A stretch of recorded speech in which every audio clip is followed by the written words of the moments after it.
E aí, galerinha da filosofia? Então, hoje a gente vai para uma aula sobre René Descartes e a gente vai falar sobre o conhecimento racional verdadeiro, né? Descartes e o racionalismo, que é mais ou menos aquilo que vocês viram na aula passada, aquilo que vocês fizeram já como atividade, é só um reforço, então, à nossa aula de hoje. Ah, Sobre René Descartes, é importante dizer que ele teve uma grande influência na matemática, tá? Uma inspiração, né? Ele busca posteriormente uma inspiração, porque qual é a parte da matemática que ele vai inspirar? Ele vai inspirar a geometria analítica, ele vai inspirar o plano cartesiano, entre outras, né? E buscando essa inspiração na matemática, René Descartes, ele busca chegar a um conhecimento filosófico com exatidão. Assim como é na matemática, nas ciências exatas, ele busca isso para chegar num conhecimento, né, nesse conhecimento filosófico. Ele acredita que tem que ser com exatidão, com perfeição. E, e para isso ele vai organizar isso, no primeiro momento, ele vai organizar com um ponto de partida que é o ceticismo inicial. A gente pode ver aqui ceticismo inicial. O que é esse ceticismo inicial? Ceticismo inicial é a negação, né? É a negação baseada na dúvida.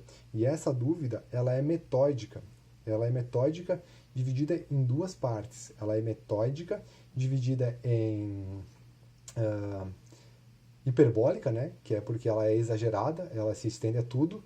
E ela é uma dúvida metódica porque ela tem uma origem que vai organizar, né, por meio dos métodos. Nessa elaboração dessa teoria, o René Descartes ele vai criar uma série de regras, né? Que a gente pode ver aqui no outro lado. Tá? Logo mais eu vou para essas regras, que são 4 regras básicas, 4 regras principais aí. Mas antes disso, eu vou tocar num outro assunto que a gente também viu no estudo na aula passada, que falava sobre as ideias inatas. E para isso eu vou usar essa frase aqui do René Descartes, que é o quê? O bom senso é a coisa do mundo mais bem distribuída. Isso ele está querendo usar da seguinte maneira, né? Está querendo dizer que as nossas ideias, elas já são inatas, elas já nascem conosco.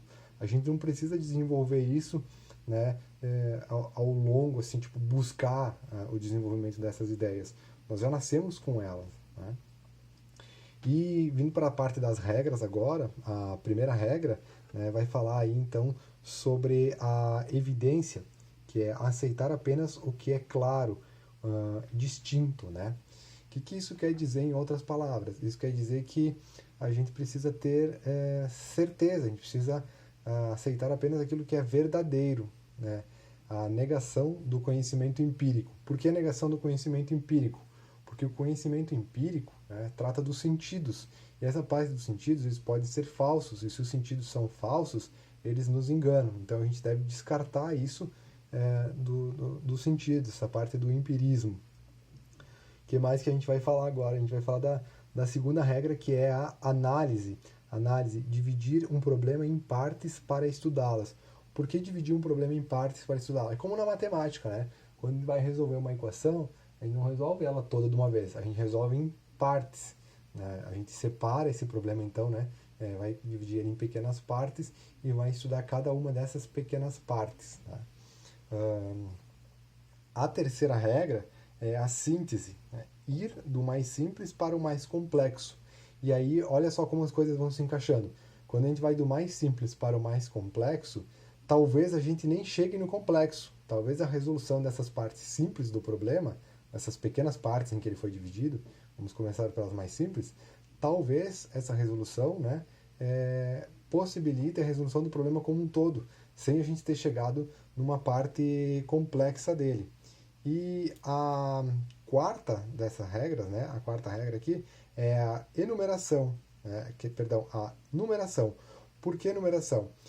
Quando a gente vai enumerar as partes e revisá-las, se a gente encontrar algum erro nessas partes que foram enumeradas, a gente pode ir diretamente para ela, refazer e sanar, né, acabar com as dúvidas e corrigir esse erro. Então, portanto, a gente tem aí a evidência, a análise, a síntese e a numeração das partes. Agora, trocando todas essas ideias aqui, para, de repente, de uma forma mais simples, a gente entra na parte conclusiva, que é o quê? O cogito, né? Palavra do latim que significa o pensar, né? Cogito cartesiano. Então, primeiro passo, duvidar do conhecimento. Quando a gente duvida do conhecimento, a gente está falando aqui no sentido de hipérbole mesmo, como a gente falou anteriormente. É duvidar de tudo. E quando a gente duvida de tudo, a gente entra na segunda parte aqui que diz duvidar da própria existência. E aí olha como a gente vai encaminhando para a conclusão. Quando a gente duvida da própria existência, duvida de tudo, chegamos à parte em que, ao duvidar, eu estou pensando. E aí vem a conclusão de René Descartes, que é o quê? Penso, logo existo.